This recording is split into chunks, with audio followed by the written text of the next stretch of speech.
out here in Clay, New York, on what is a beautiful Saturday. It's not quite as warm as it looks outside. It's a little cool in the shadows where we are. You guys know this guy right here if you've been in racing in Central New York for more than a minute or two. Rich Keller started racing stock cars, pure stock specifically, back in the early 90s. Went to Sportsman, went to pure stock, street stock, IMCA, you name it. He's won over 40 races in his career. And after a little bit of a break, after 2019, he is back racing again in a car we actually know. And if you could see the top of it, you would know what car we're talking about. But Rich Keller is back. That is the headline. First of all, Rich, how we doing? We're doing excellent, Doug. Good. Thank you for asking. Today? Working on the race car, getting ready. What are the specifics we were trying to get done today? We got the hardcore internal stuff that we're taking care of, seat mounts, that kind of stuff, suspension, getting the ignition system all finalized and make sure everything is good to go there. Just normal race car get ready stuff. Okay. Yep. And the big thing is it's a 358 modified. This is an old Jimmy Phelps car, isn't it? Max McLaughlin actually was. Okay. This was one of Max's cars that we got from HBR. Was it a big block or was it a small block before? It was a small block car. Okay. Yep. All right. It's pretty awesome. We got it as a complete roller. We picked up a brand new Pat Morrison small block engine ready to go. We figured if we were gonna get in and try this thing out, we better do the best we can with what we got. But it's definitely it's not brand new stuff. But hopefully we can get out there and have some fun, knock the rust off a little bit from not racing in a couple and stay out of trouble and have some fun. Yeah, it'll be 5 years by the time he actually sits in the car before that happens. What was the motivation? When did you start thinking, I need to race again? It's never really gone away. Okay. So I sold the IMCA just before the pandemic. And I was, entertaining either 358 or at then maybe a late model. Didn't want to get out of it entirely. The business just kept rolling, work, that kind of stuff. One thing led to another, and I didn't get anything. The pandemic hit, and that kind of made a mess of things. And so, but for the last couple of years, it's really been driving me crazy. So went to a couple races as a spectator. I'm not a spectator. I can't do it either. I can't just sit there and watch racing. Tough. Yeah, And he's a Mac Tools guy, so he goes to all the dealerships and the repair shops and everything else. So because that's a lot of hours right there. So I'm sure even finding the time to work on a race car can be tough at times. Life is what it is. I mean, we find time for the things that we want to do. True if enough. it's boating, everybody's got to work and everybody's got to support the families and the bills and all that stuff. So you make time for what you want to. And this is a passion of mine. I just can't get rid of it. And you told me, because one of the things I was talking to as he was doing some stuff, I was kind of picking his brain again. So yeah, you want to hit that real quick? He can get up and hit that compressor, and that way it won't. That happens a lot in the interviews. All of a sudden it's like, oh darn it, and if I don't turn it off, I'll sit there later and go, I should have turned it off. So but you said realistically the suspension is not that much different than suspensions you've dealt with in the past.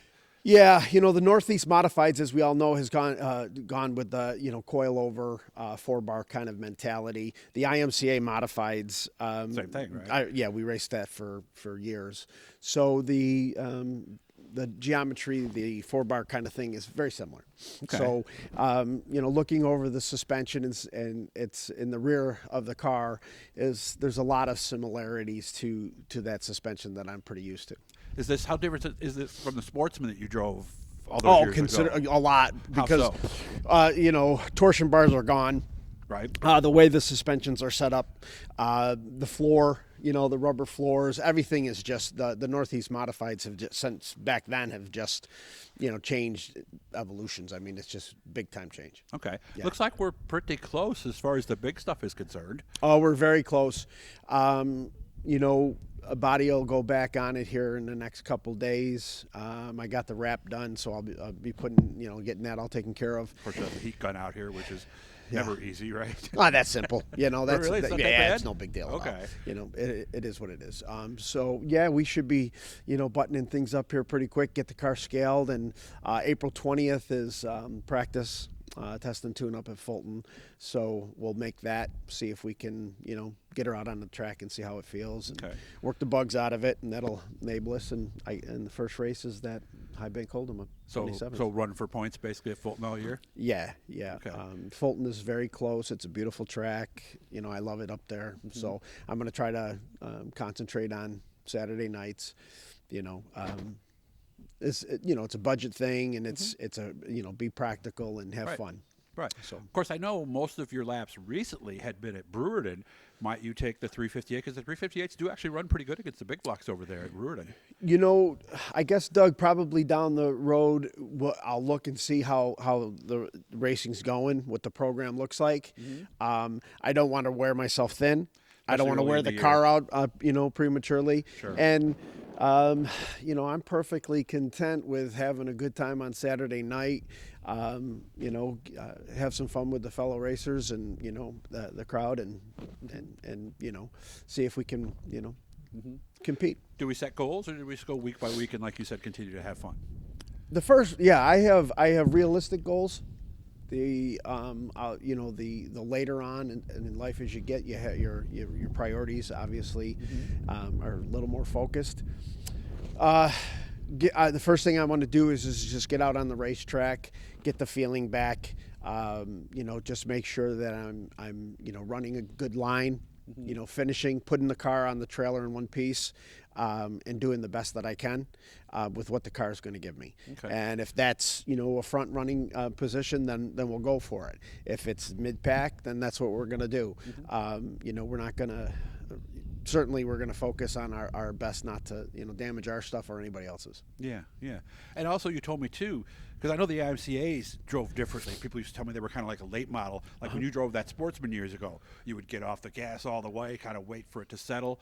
Is this going to be more like driving your IMCA modified when you get down to it? Very much so. With these cars are so reliant on spring shock combinations, rear steer, the way the cars are transferring, heavy on the right front going in, et cetera, et cetera. That's very similar to the IMCA's and the way those cars and the suspensions work. A lot of rear steer, if you will. That's it. It's so important to have a good suspension underneath you because the cars need that. Staying on the bars. If you get off the gas on these cars, any 4-bar car, the suspension can't do what it's just goes whatever it's just designed to do. Momentum is taking it. You're right at that point. So it's kind of a more roll in, roll out, kind of thing as opposed to full throttle let off. So how excited are you to know that you're going to be back here in just a few weeks? Undescribable. Yeah. I can't. Yeah, it's pretty awesome. You having those sleepless nights yet, where you wake up and go, "Man, I need to do that." Oh, I forgot to. Yeah. Is that happening? I better take the. Yeah, that's happening. Okay. It's morning. It's you think about it every day, every minute. Yeah, I'm stoked. I'm really excited. Yeah, the only thing you just get distracted by work every now and then, but when you own and race a car, it is. For you guys who've never raced, it's all consuming. It does consume a lot of your it's just a passion, and people out there that have that passion, they know exactly what I'm saying. To describe what it's like to be in a race car, you can't. I mean, you can, but until you've done it, right? And I guess it's I guess it would be that way with anything, right? Mm-hmm. I don't care if it's whatever passion you have. Right. I have a you're passion. A college basketball player. That's all you think about. So yeah. Yeah. If you're competitive and you love a sport, well, this is mine. All right, we've got about a minute left. So throw your business little plug real quick. Let everybody know what Mac Tools. What's new? Lots of stuff new. Trucks full. Guys are excited and buying tools and buying all sorts of neat stuff and a lot of new gadgets, if you will. A lot of the cars technology today is insane. Every other day they're coming up with a new tool to fix something. Yeah. So if you see his truck running around, because I see it about every couple of weeks, because they're very easy to see when they go through town. It's his a big name's truck right on the side, so get behind him, honk the horn, follow him, and he'll show you all the new stuff you got going on. So perfect. Rich, good to see you. I can't wait to see how things are going. Appreciate it, Doug. Appreciate it a lot. Nice to see you back in the race suit. So thanks, bud. Appreciate it. Again, make sure to subscribe, turn on the notifications, all that cool stuff. Leave a comment, and if there's somebody we haven't gotten to that you think we should, send me a message. Let me know. We'll get it done. Rich, enjoy the rest of your day. Thank you, sir.